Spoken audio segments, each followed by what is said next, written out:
Một buổi sáng sớm tại trung tâm thành phố, ngân hàng Nam Á luôn tấp nập khách ra vào. Những người khoác lên mình bộ vest sang trọng hay những chiếc váy hàng hiệu dễ dàng thu hút ánh nhìn của lễ tân và nhân viên. Trái ngược với khung cảnh ấy, Trần Hùng bước vào ngân hàng với bộ quần áo đơn giản, một chiếc áo sơ mi trắng bạc màu và quần tây đã cũ. Anh mang theo một chiếc túi da nhỏ, vẻ ngoài không có gì đặc biệt khiến người khác chú ý. Trần Hùng tiến đến quầy lễ tân. Nguyễn Thảo, nhân viên lễ tân trẻ tuổi, vừa ngước lên đã ngay lập tức đánh giá anh qua vẻ ngoài. Không có chút kính trọng nào, cô hỏi với giọng lạnh lùng. Anh cần gì? Trần Hùng vẫn giữ vẻ mặt điềm tĩnh, lịch sự hỏi. Tôi muốn rút tiền. Ở đây cần lấy số thứ tự trước hay tôi có thể vào trực tiếp? Nguyễn Thảo nheo mắt nhìn, vừa cười khẩy vừa đáp. Anh nghĩ mình là ai mà đòi vào rút tiền trực tiếp? Ở đây là ngân hàng, không phải nơi ai muốn tới cũng được phục vụ. Anh ra ngoài, rẽ phải, đi thêm 300 mét nữa sẽ thấy cây ATM. Hợp với anh hơn. Trần Hùng không hề tỏ ra khó chịu. Anh nhẹ nhàng đáp lại. Tôi hỏi chỗ lấy số chứ không hỏi đường đến ATM. Nếu cô không muốn giúp, tôi có thể hỏi người khác. Sự điềm tĩnh của anh khiến Nguyễn Thảo càng bực bội. Cô khoanh tay, nhìn anh từ đầu đến chân rồi nhấn mạnh từng lời, đầy chế giễu.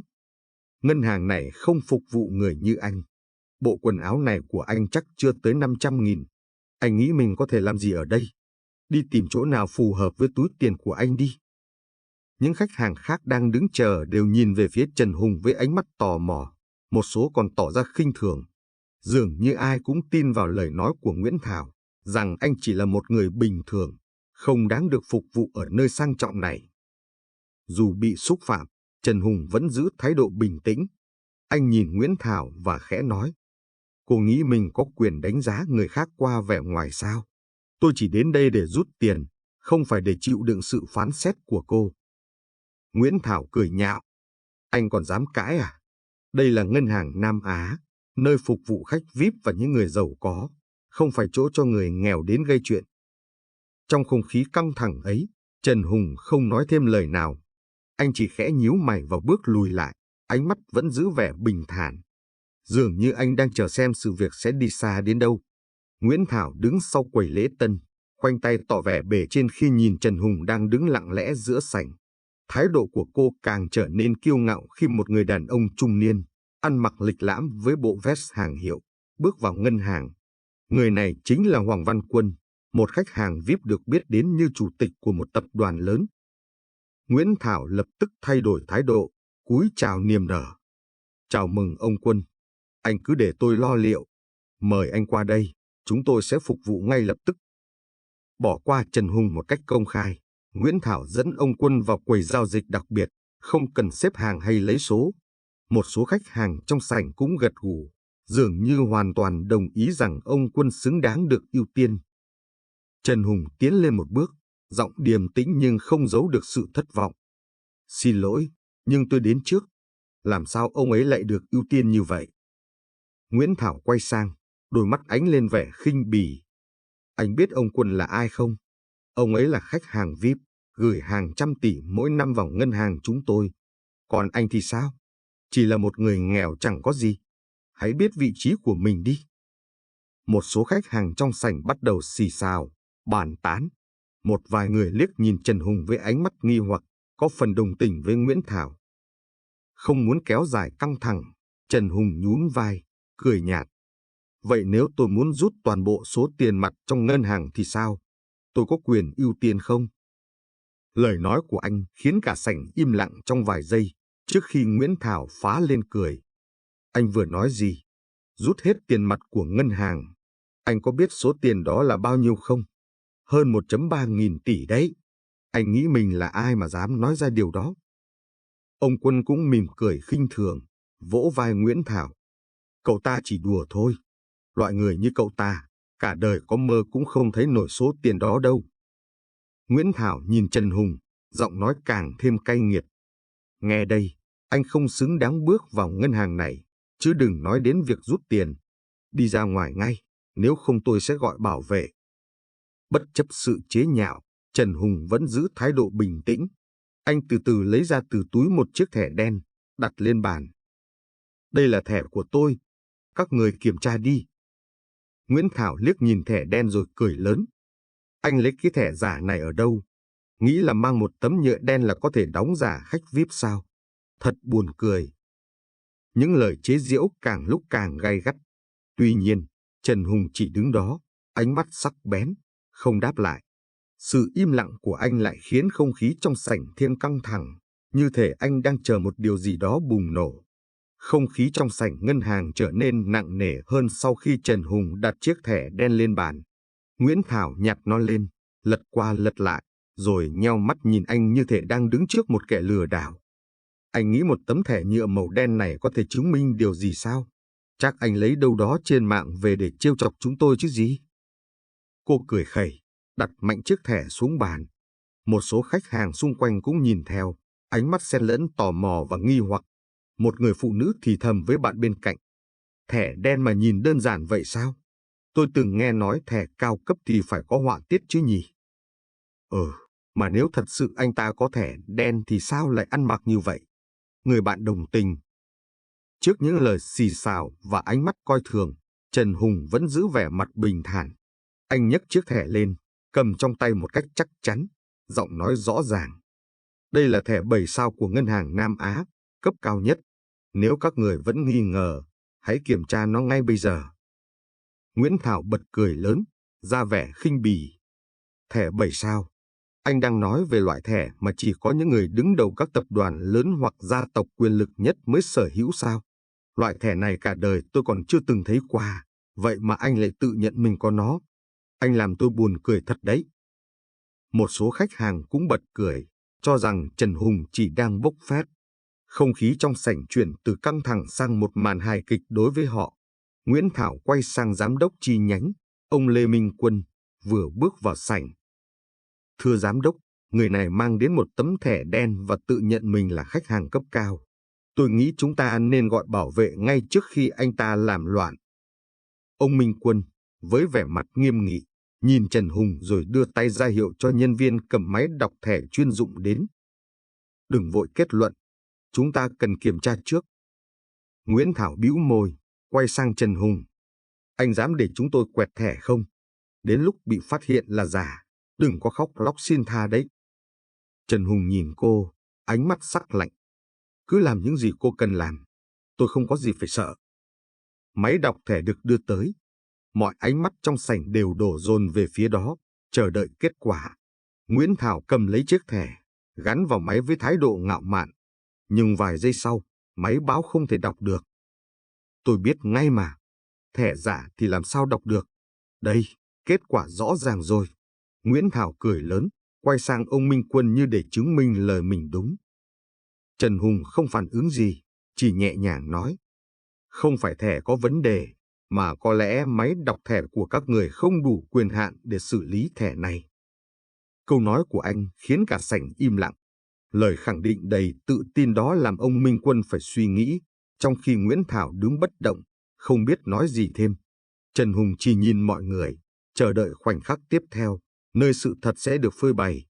Không khí trong sảnh ngân hàng trở nên căng thẳng khi ông Lê Minh Quân, giám đốc chi nhánh, cầm chiếc thẻ đen lên xem xét kỹ lưỡng. Vẻ ngoài của tấm thẻ toát lên sự đơn giản nhưng đầy quyền lực, không giống bất kỳ chiếc thẻ nào mà ông từng thấy. Dù vậy, ông vẫn giữ thái độ chuyên nghiệp, ra lệnh cho nhân viên mang đến máy đọc thẻ đặc biệt dành cho khách hàng VIP. Nguyễn Thảo đứng bên cạnh, vẻ mặt đầy mỉa mai. Cô hạ giọng nói nhỏ với một nhân viên khác. Xem đi, chỉ cần máy đọc xác nhận không được là biết ngay anh ta đang bịa đặt. Chắc chỉ là một tên nghèo mượn danh để gây chú ý thôi. Nhân viên kia gật đầu, đồng tình, ánh mắt cũng lộ rõ sự khinh thường dành cho Trần Hùng. Chiếc máy đọc thẻ được mang đến, một thiết bị hiện đại chỉ dành cho các thẻ cấp cao của ngân hàng. Ông Minh Quân từ từ đưa tấm thẻ vào máy. Mọi ánh mắt trong sảnh đổ dồn về phía ông. Thậm chí những khách hàng khác cũng ngừng mọi việc để chờ xem điều gì sẽ xảy ra. Sau vài giây, máy báo một âm thanh bíp nhẹ, nhưng không hiển thị thông tin nào trên màn hình. Ông Minh Quân nhíu mày, thử lại lần nữa. Kết quả vẫn như cũ, không thể đọc được.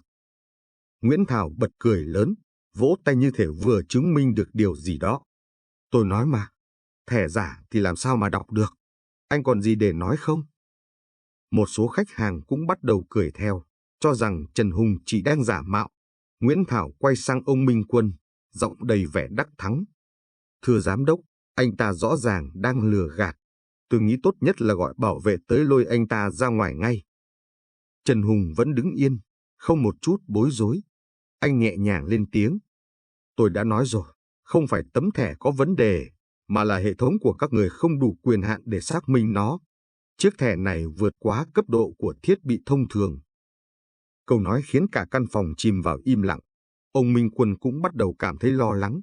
Đây là lần đầu tiên trong sự nghiệp ông gặp phải một tình huống kỳ lạ như vậy.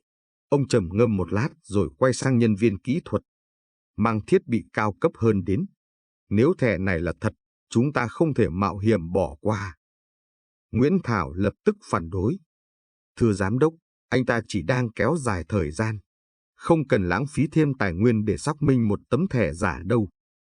Nhưng ông Minh Quân giơ tay ngăn lại, ánh mắt nghiêm khắc. Im lặng. Đây là vấn đề nghiêm trọng. Nếu chiếc thẻ này thực sự thuộc cấp 7 sao, bất kỳ sai sót nào của chúng ta sẽ ảnh hưởng lớn đến uy tín của ngân hàng. Trần Hùng nhìn Nguyễn Thảo, ánh mắt không chứa chút tức giận mà chỉ có vẻ bình thản, tự tin. Anh bước lên một bước, nói rõ ràng. Nếu cô không tin, hãy tiếp tục kiểm tra. Nhưng tôi cảnh báo cô, đừng vội đánh giá người khác trước khi biết rõ sự thật. Sự bình tĩnh của Trần Hùng khiến mọi người trong sảnh không thể rời mắt khỏi anh. Một số khách hàng bắt đầu thay đổi suy nghĩ, cảm thấy có gì đó đặc biệt ở người đàn ông này. Nguyễn Thảo, dù vẫn chưa chịu tin, cũng không còn dám nói thêm lời nào. Trong khi đó, nhân viên ngân hàng đã đi lấy thiết bị cao cấp hơn để xác minh. Tất cả đều nín thở chờ đợi kết quả, không ngờ rằng họ sắp chứng kiến một sự kiện chưa từng xảy ra trong lịch sử ngân hàng Nam Á. Trong bầu không khí căng thẳng, thiết bị xác minh cao cấp nhất của ngân hàng được mang đến. Đây là loại máy đặc biệt chỉ dùng cho các giao dịch ở cấp độ cao nhất, liên kết trực tiếp với trung tâm dữ liệu của ngân hàng Nam Á. Ông Lê Minh Quân, giám đốc chi nhánh, cẩn thận đưa chiếc thẻ đen 7 sao vào thiết bị. Mọi người trong sảnh ngân hàng đều dán mắt vào màn hình, hồi hộp chờ đợi. Vài giây sau, một âm thanh bíp vang lên, theo sau đó là thông tin hiển thị trên màn hình. Một hàng chữ lớn hiện ra, xác nhận rằng đây là thẻ đen 7 sao cấp cao nhất, với số hiệu 001, thuộc về chủ nhân đặc biệt của ngân hàng Nam Á, người có quyền lực tối cao. Kèm theo đó là dòng ghi chú, chủ thẻ, Trần Hùng, quyền ưu tiên, toàn cầu.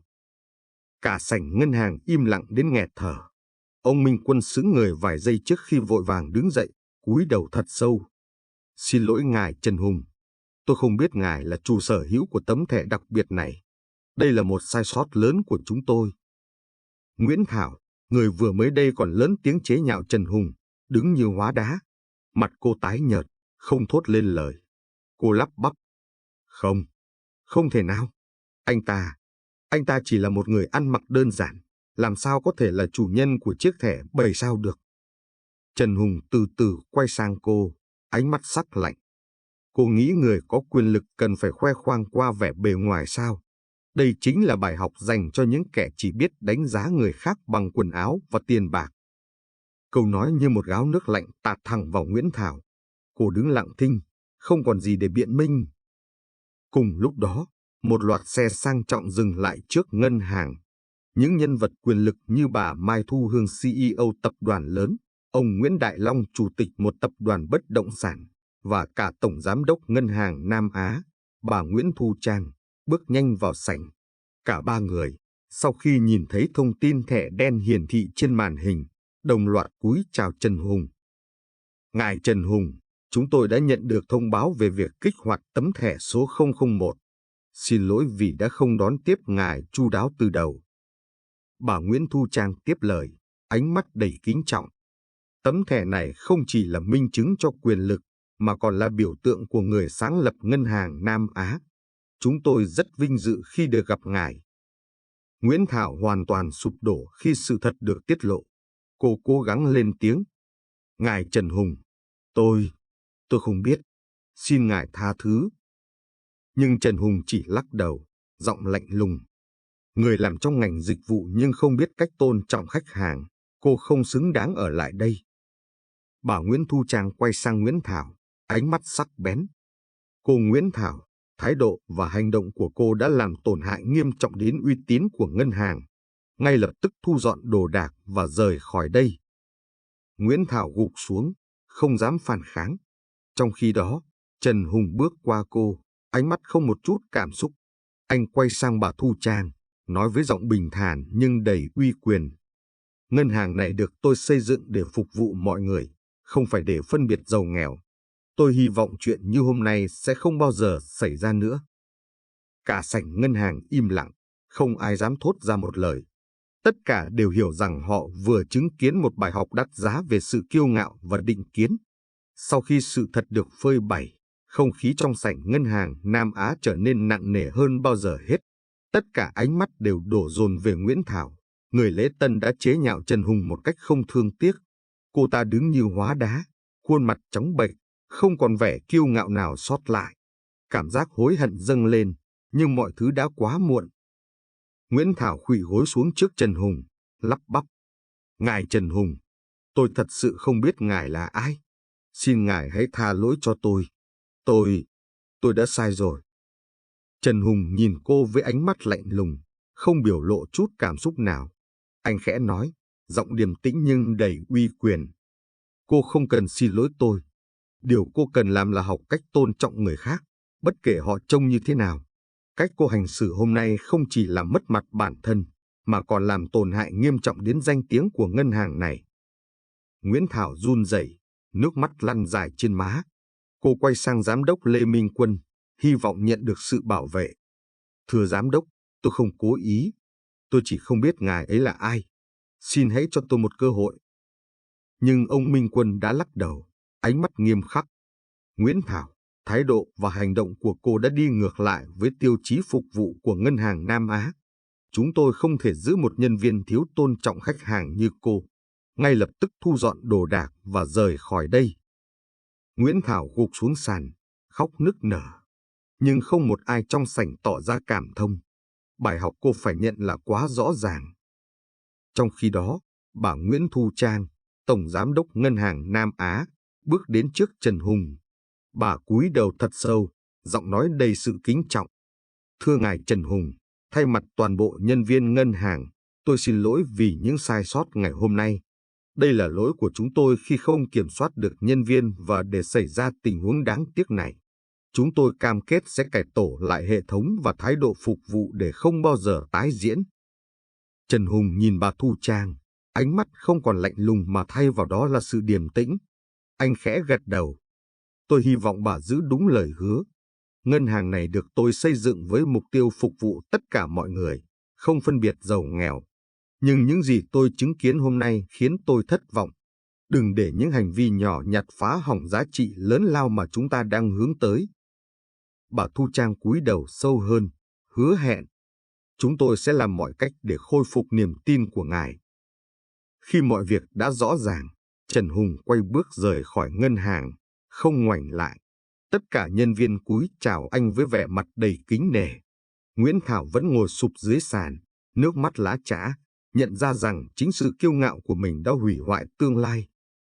Một số khách hàng trong sảnh rời đi, nhưng không ai nói lời nào. Họ đã được chứng kiến một bài học sâu sắc về cách đối nhân xử thế, đừng bao giờ đánh giá một người qua vẻ bề ngoài. Câu chuyện kết thúc, để lại dư âm trong lòng mọi người về sự khiêm nhường, lòng tự trọng và bài học đắt giá về sự kiêu căng. Câu chuyện trong video hôm nay không chỉ là một tình huống bất ngờ tại ngân hàng mà còn là bài học sâu sắc về cách đối nhân xử thế. Thông qua hành trình của nhân vật Trần Hùng, chúng ta nhận ra rằng đừng bao giờ đánh giá con người chỉ dựa trên vẻ bề ngoài hay hoàn cảnh thoáng qua. Mỗi người đều mang trong mình những giá trị riêng, và sự tôn trọng luôn là yếu tố cốt lõi trong mọi mối quan hệ. Chúng tôi tin rằng giá trị của một con người không nằm ở những gì họ khoác lên, mà nằm ở nhân cách, thái độ và trái tim của họ. Câu chuyện này là lời nhắc nhở, hãy đối xử với tất cả mọi người bằng sự bình đẳng, bởi bạn không bao giờ biết được họ thực sự là ai và điều gì làm nên giá trị của họ. Nếu bạn thấy câu chuyện này ý nghĩa, hãy cùng lan tỏa thông điệp này đến nhiều người hơn. Đừng quên nhấn thích, bình luận và chia sẻ video để bạn bè, người thân của bạn cũng nhận được bài học quý giá này. Đặc biệt, hãy đăng ký kênh Nguồn Sáng Mới để không bỏ lỡ những câu chuyện truyền cảm hứng, ý nghĩa về cuộc sống, con người và những bài học đáng giá. Kênh của chúng tôi không chỉ mang đến giải trí mà còn giúp bạn nhìn nhận thế giới qua những góc nhìn mới, đầy nhân văn. Nguồn Sáng Mới, nơi thắp sáng những giá trị thật. Nhấn nút đăng ký ngay và cùng chúng tôi tạo nên một cộng đồng tràn đầy năng lượng tích cực. Cảm ơn bạn đã đồng hành cùng chúng tôi.